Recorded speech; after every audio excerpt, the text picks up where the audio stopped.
E hoje no Tô Lendo eu converso com o jornalista, romancista, escritor, editor Thales Guaraci. E olha, Thales, tem bastante coisa sua aqui ó, em casa. Ó. Tá pesada a coisa. Ó. E o É o engraçado peso. é que eu tenho mais que isso, mas eu não sei por que alguns somem da minha prateleira. Por exemplo, eu tenho a criação do Brasil, mas antes dele eu tenho também a conquista do Brasil, 1500, 1600. Aí eu vou fazer a entrevista, deveria estar tudo guardadinho, todos os talhes estão juntos. Aí, de repente, eu não acho esse. Eu tenho uma explicação para isso. Livro bom some, porque alguém pega Deve e não ser, porque devolve. e eu deixo, geralmente, para pegar o livro, como eu já sei onde está, eu deixo para pegar em cima da hora da entrevista. E aí entra aquele desespero. Eu falo assim, não, mas eu tenho certeza que eu tenho. Né? Inclusive, nós conversamos já na rádio sobre A Conquista do Brasil, e depois veio a criação do Brasil. É verdade. Esse livro eu te dou um de presente, porque eu acabei de receber alguns. O livro foi para a quinta reimpressão. Que beleza. Então, está indo muito bem. E eu acabei recebendo aqui, por causa da reimpressão, eu recebi alguns exemplares que eu te mando. E tem uma explicação, esses teus dois livros estão super comentados, foram lançados em Portugal, para essas reportagens históricas. A gente quer saber quando o problema do Brasil começou, é isso? A gente quer voltar a 1500, 1600? Acho que está todo mundo tentando entender o Brasil, né? Por que a gente não prospera? Você vê os países europeus, a prosperidade, o progresso dos países europeus é recente. Quando o Brasil foi descoberto, a Europa era uma tragédia, não tinha o esgoto era na rua, as pessoas eram miseráveis, tanto que elas vinham para cá, né? Então, você vê que o Brasil é que ficou para trás, né? E a gente não consegue sair disso. Eu acho que estudar a infância, né? Como a gente faz quando não entende o nosso problema, e vai no psicanalista, ele manda pesquisar a criança. Eu acho que é aí que está o nosso DNA, né? A gente tem que entender as nossas origens para saber quem somos e o que a gente precisa mudar. Acho que esse é esses dois livros, tanto A Conquista do Brasil como A Criação do Brasil, mostram, né, a origem e a nossa essência do brasileiro, e da elite brasileira, principalmente. E como é esse trabalho de fazer o livro, que é, na verdade, uma grande reportagem histórica, Thales? Os personagens não estão aqui com você, né? Se você for fazer uma reportagem, você vai entrevistar uma fonte, vai ouvir a outra. Esses não. Como é que é a reportagem histórica? Na verdade, a história do Brasil é muito bem documentada, só que durante muitos anos a gente viveu lendo os intérpretes do conteúdo original, que são aqueles historiadores, principalmente do período imperial, né? O Van Hagen, o Capistrano de Abreu, e esses interpretadores da história que fizeram a história como a gente conhece. O que a gente tem feito recentemente, não só eu, mas outros historiadores e jornalistas também, que procuram contar a história e transformar isso numa coisa mais moderna, mais contemporânea, uma visão mais moderna, a gente vai de novo às fontes, que hoje são mais fáceis de acessar, porque tem muita coisa já na internet e tal. Então, documentos antigos que antes você precisava pegar um navio para ir lá na Torre do Tombo pesquisar, como fez o Capistrano de Abreu, hoje não tem mais sentido isso, é muito mais fácil. Então, a gente conseguiu fazer essa revisão da história, e para mostrar que é uma visão mais moderna e que faz a gente entender melhor como somos, né? Por exemplo, o papel do índio na sociedade brasileira, que a gente pensa que o índio desapareceu, mas não desapareceu, ele está no meio de nós, e o índio é muito falado no primeiro livro, A Conquista do Brasil, e a gente vê a influência do índio ainda hoje no comportamento do brasileiro. Então, isso faz diferença. Por exemplo, para o índio, não tem corrupção. Na antiga sociedade tribal indígena, mesmo aquelas antigas, e hoje ainda é assim, lá no Xingu, como eu testemunhei, por exemplo, o chefe, ele é chefe porque ele dá presentes, e os índios esperam do chefe que ele dê presentes. Isso não é corrupção. Então, a gente fica se perguntando, por que o brasileiro vota em político sabidamente corrupto, ficha suja e tudo, que não pode, né, porque ele espera que esse sujeito vá dar para ele o que ele está prometendo que vai dar para ele. E é normal isso aí, funciona assim. Quando a gente tinha 4 milhões de índios no Brasil e 5 mil portugueses, né, essa influência era muito mais visível. os portugueses se casaram, né, principalmente com as índias, e aquilo foi se transmitido de geração em geração. Teve algumas mudanças históricas, por exemplo, a entrada dos imigrantes e tal, mas a presença, essa cultura, ainda está muito existente, presente na vida da gente. Então, os jesuítas, naquela época, desistiram praticamente de educar os índios, porque eles viam que não tinha jeito, eles não tinham noção de pecado, né? Não existia para eles a noção de pecado, certo ou errado, era o interesse pessoal. Então, isso está nas cartas do Anchieta, está nas cartas do Nóbrega. Anos depois, o comportamento da elite também em relação a esse gentil é igual, o comportamento em relação à corte e aos negócios públicos, né, também é igual. Eles usavam as câmaras dos vereadores para fazer negócios para suas próprias fazendas. O padre Vieira, que tem uma obra muito interessante, epistolar, não só os sermões, que são as homilias que ele fazia para o próprio rei diretamente, né? Ele fazia a cabeça do rei dentro da missa, influía politicamente, mas ele também escrevia cartas. Ele denunciava, por exemplo, as barretadas, que eram as barras de ouro que os capitães paulistas mandavam para o Conselho Ultramarino como suborno, para poderem continuar fazendo as tratantagens que eles faziam aqui. O jogo viciado da política, em que você sempre reproduz os mesmos, só era possível escolher entre os homens bons, que eram eleitos, vamos dizer assim, proprietários de terra, escolhidos pela coroa. Você podia votar nos vereadores que comandavam a cidade, mas tinham que ser somente entre os mesmos. Então, a política não se renovava. E esse sistema enguiçado, feito para proteger interesses dos grandes proprietários, dos grandes empresários da época, se reproduziu. Ele atravessou o período colonial, atravessou o começo da República e, de certa forma, perdura até hoje, né? Por que a gente não consegue renovar a política? Por que a maior parte dos políticos são esses que a gente já conhece e a gente não consegue mudar? Então, eu acho que esse livro aí nos ajuda a refletir sobre isso. São males muito antigos e, para mudar, não vai ser fácil. Então você vai parar a história em 1700, ou vai ter a continuação ou não? Falar, olha, de 1700 para cá não mudou nada, não precisa de... Não, mudou sim. Eu até tenho o projeto de fazer um terceiro livro, mas eu acabei parando porque eu estava tão preocupado aí com o Covid, com as coisas, com a crise, com a miséria, com as coisas, que eu acabei dando uma interrompida, e no ano passado, no começo desse, eu escrevi um livro de história moderna, um livro de história que vai das Torres Gêmeas até a pandemia. E eu tive que parar um pouquinho com os livros de história. Mas eu pretendo retomar, sim. Eu quero ver se eu faço o terceiro, que já tem título, tudo, e está na minha cabeça aqui. Thales, analisando aí, né, conhecendo os teus livros anteriores, eu tenho aqui, ó, vou pegar 3. Tenho Os Filhos da Terra, eu tenho Campo de Estrelas e tenho, aqui vou mostrar, O Amor e Tempestade. Pegando 2 aqui, você fala muito de...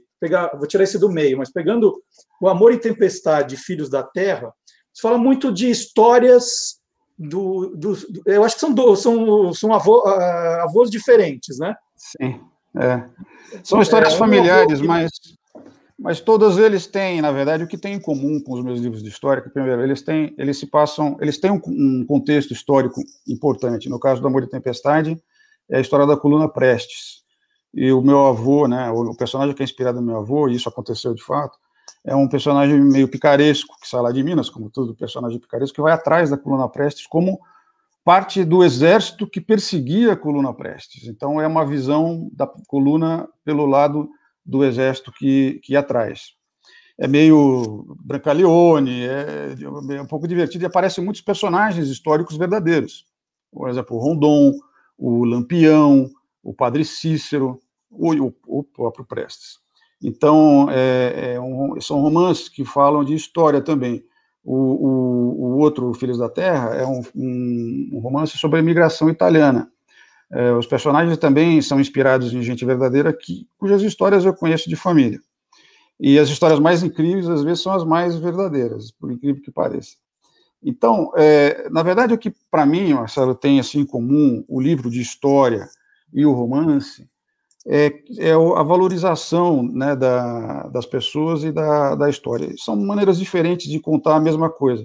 Você pode ter um pouco mais o enfoque no personagem, porque o indivíduo, né, a emoção, o que faz o indivíduo se mexer é o que, no final, que faz a história.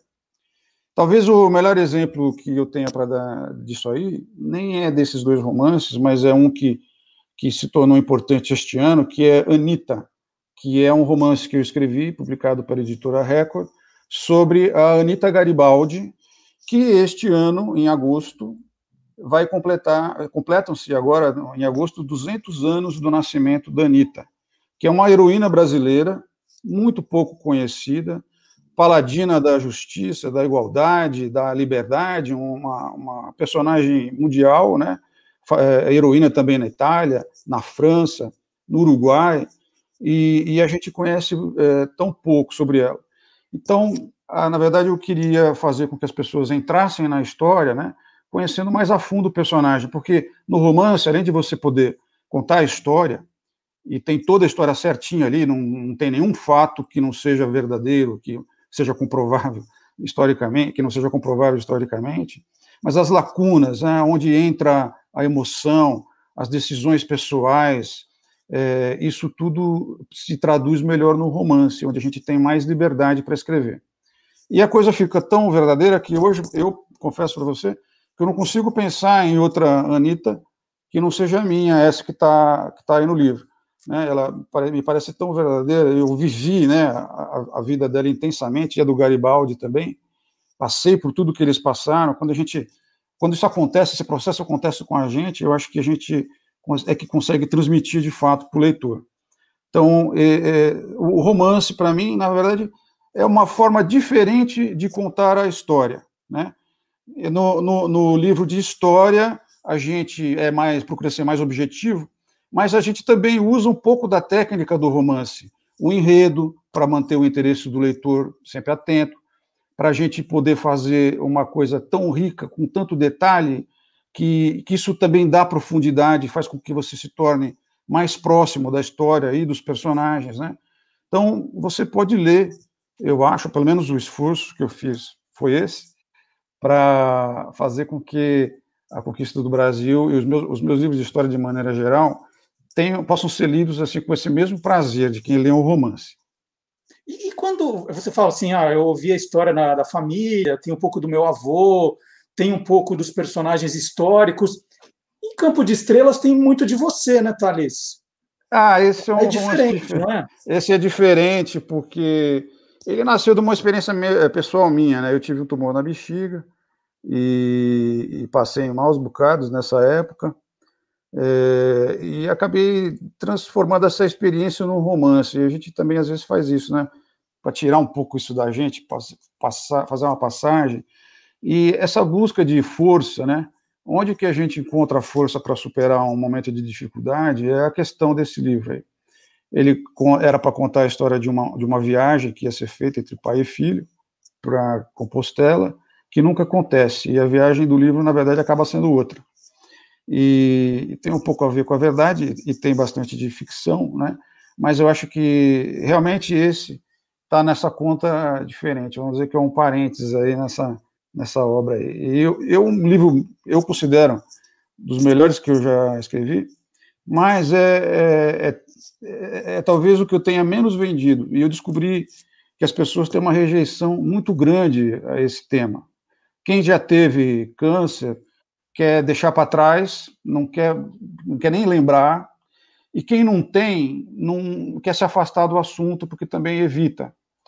E é ruim isso em vários sentidos, principalmente porque a gente sabe que, primeiro, que a gente pode ter.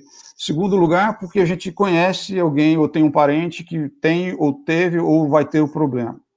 E principalmente por causa da prevenção, porque a coisa mais importante para se dizer a respeito do câncer é que é preciso olhar sempre, porque sempre que você pega o processo no começo, você tem muito mais chance de cura. Né? No meu caso foi sorte, mas as pessoas precisam fazer o exame. Então, não é um assunto para a gente jogar debaixo do tapete. Então, eu acho que esse lembrete tem que estar sempre vivo. E entrar nesse mundo, né, da pessoa que está enfrentando, né, o perigo de morte, traz assim emoções muito fortes. Então, eu acho que esse livro aí é para quem realmente tem nervos e está disposto a encarar as coisas duras da vida. Bom, Thales, a gente está fazendo uma apresentação um pouco da sua obra aqui, já falamos das reportagens históricas, das histórias inspiradas, né, em casos que você ouviu, um pouco de você, e tem o teu lado biógrafo também, né? Eu tenho aqui O Sonho Brasileiro, que é a biografia do comandante Rolim, e tem o que você vai lançar agora, nessa semana, que é uma biografia, Chau, né? Eu vou pedir para você contar um pouquinho do lado biógrafo e explicar quem é a Chau. Eu faço, como jornalista, fiz muitos perfis na imprensa e escrevo livros sobre pessoas. No fundo, todo livro, ele procura valorizar a vida, as pessoas, mostrar quem elas são, dar importância a quem elas são. E aí nós temos dois casos iguais, mas totalmente diferentes. Iguais porque são grandes personagens, né, cuja história merecia ser contada, do comandante Rolim, que foi um revolucionário no meio empresarial, uma figura aventuresca, né? A história dele é eletrizante do começo ao fim, e tem a ver com o avião, essa coisa da exploração da Amazônia, no começo, né, principalmente, o enfrentamento, a mudança da economia brasileira, do próprio Brasil, né, da ditadura, tudo fechado, difícil, para um país mais aberto. E no caso da Chau, ou do Chau, né, que ela tem hoje duplo sexo, vamos dizer assim, a gente precisa entender o personagem, mas ela é um personagem importantíssimo, ao meu ver, porque ele mostra, na verdade, o maior problema brasileiro de hoje, né? Que é essa gente que não teve oportunidade nenhuma, e são milhões e acabam se tornando a maioria, e a gente vê como é essa vida, o que o Brasil faz com esses brasileiros aqui não dá a menor chance.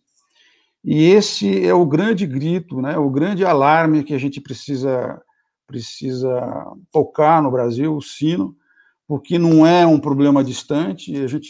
Você, ainda mais agora com a pandemia, você põe o pé para fora de casa, eles estão na sua frente, eles estão na rua, eles estão entre nós, eles são a maioria, eles acabam se organizando, eles vão para o crime, e a gente está num momento, Marcelo, eu acho politicamente importantíssimo, porque a gente tem que decidir. Tem a turma que acha que a ameaça, né, da pobreza tem que ser combatida com a violência, tem que ser combatida com a repressão, que você tem que fazer esse pessoal desaparecer, né? Ou então que você tem que dominar o morro pela força, né? Então nós temos hoje o Brasil está em guerra, né? O povo contra o povo contra a polícia matando a polícia. A gente chegou num estado de tensão social, de crise social, de exclusão social intolerável, né? E a maneira de combater isso, como mostra bem o caso da Chau, não é a violência, uma criança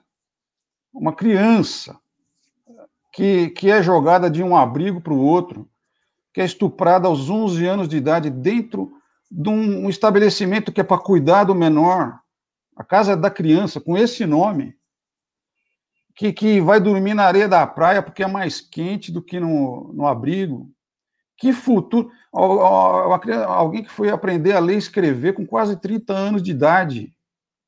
Que oportunidade que se deu para essa pessoa ser alguém diferente de uma ameaça, e ele vai tratar essa pessoa como uma ameaça à sociedade. Então, a ameaça é a sociedade. A sociedade é a grande ameaça, porque não cuida da sua gente. A gente precisa mudar isso aí e nunca é tarde. Então, esse problema agora está enorme. E a história da Chau, eu dei o livro para o meu filho aqui, que tem 14 anos, é quase a mesma idade do teu. Ele leu, eu perguntei aí, filho, o que você achou? Ele falou uma palavra só, falou chocante. Chocante. E a gente, quem não está vendo, tem que ver e conhecer essa realidade.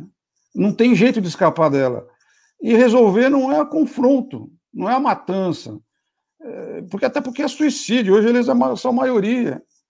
A gente precisa civilizar o Brasil, né?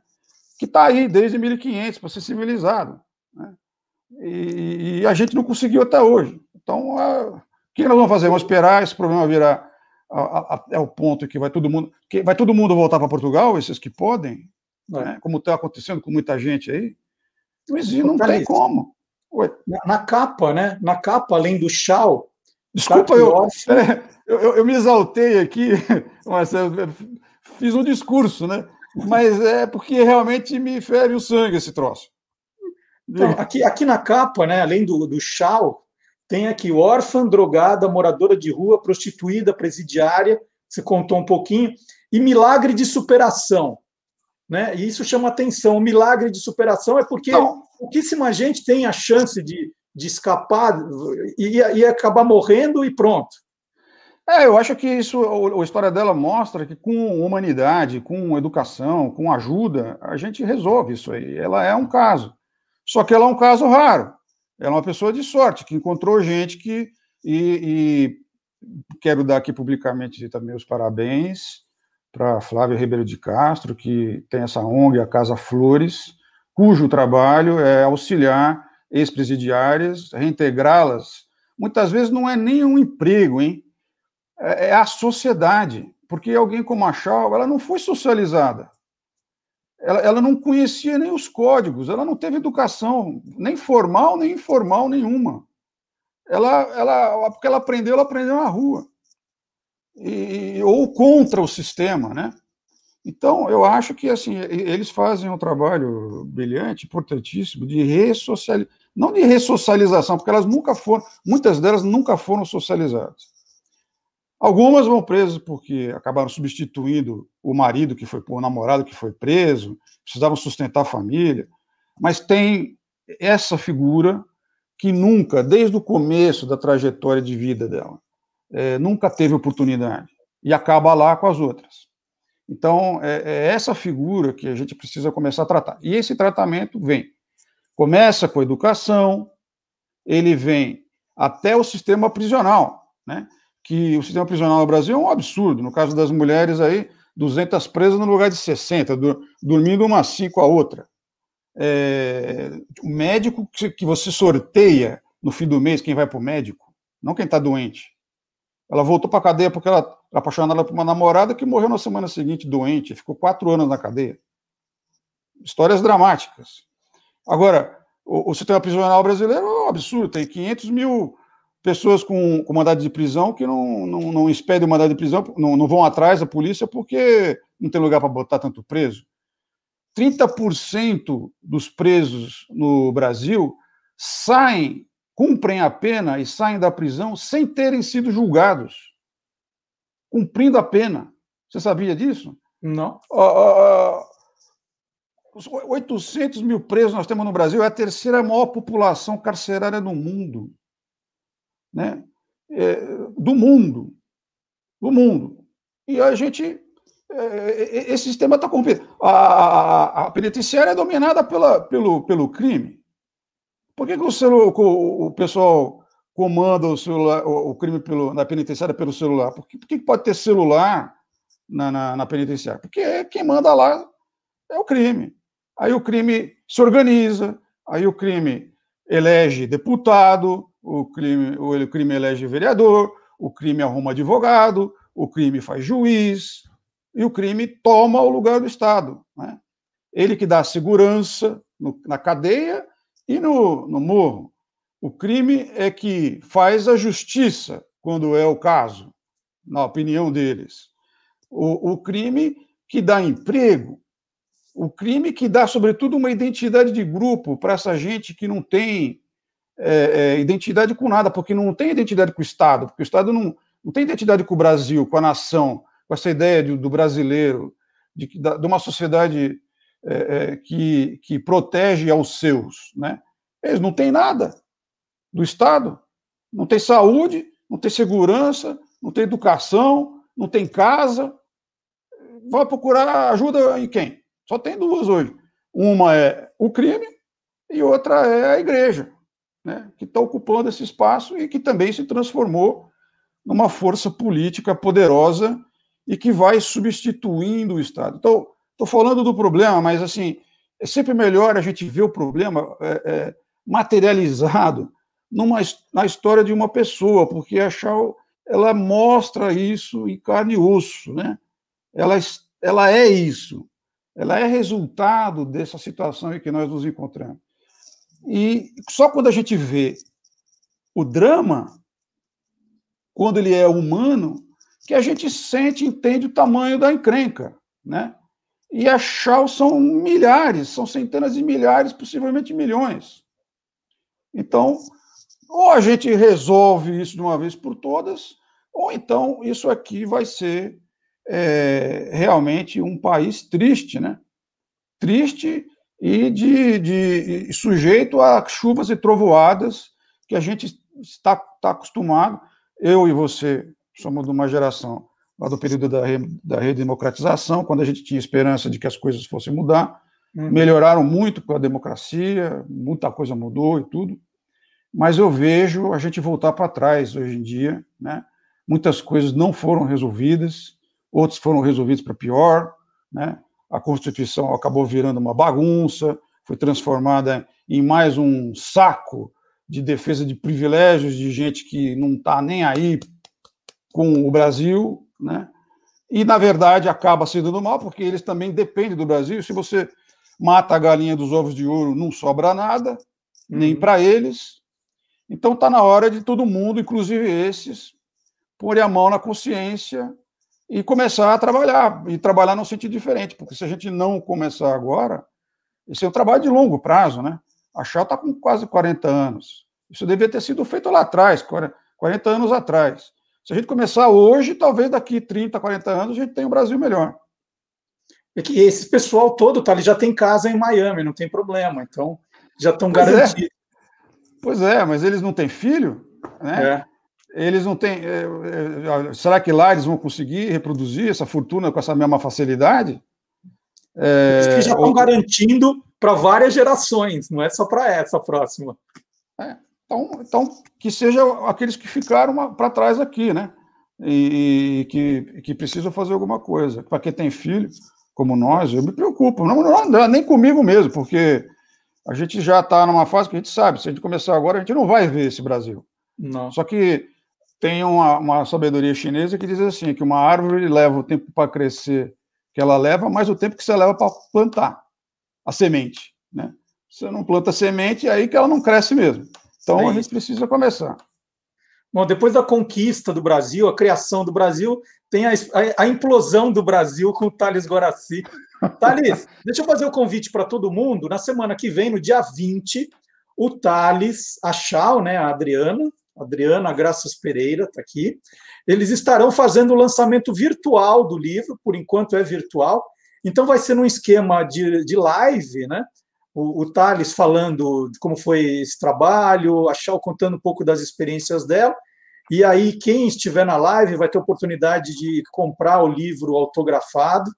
Então vai ser no dia 20 de abril, a partir das 18 horas, no canal do YouTube, TV Panda Books, e no canal do Facebook, Editora Panda Books, o Thales, a Shaw e mais um convidado aí, que nós estamos ainda fazendo os convites, participando dessa live, e aí o Thales vai contar um pouquinho mais. Thales, muito obrigado pela entrevista. Eu agradeço. Que tem o Anitta também, eu vou ter que procurar na minha estante, que não estava no lugar. Porque aqui em casa eu vou te contar, né? Quando alguém liga, fala, pai, onde está, né? Marcelo, onde está o livro tal? Eu falo assim, olha, está na estante da direita, na terceira prateleira, mais para o lado esquerdo. Se alguém tira do lugar, acaba com tudo, né? Todo o esquema. O mundo cai, né? Eu sei como é que é isso aí. Mas, olha, estaremos lá na live. Muito obrigado aqui pela oportunidade desse desabafo, né? Chegou a ser um desabafo, praticamente. E parabéns também para a editora Panda por esse lançamento de um livro que eu acho muito importante, muito relevante e importante justamente nesse momento, né? Então, estão todos convidados a participar desse processo aí para ver se a gente começa uma mudança. É isso aí. Thales, muito obrigado. Obrigado a todos que nos acompanharam. E na semana que vem tem mais, hein? Então, até o próximo capítulo. Tchau, gente.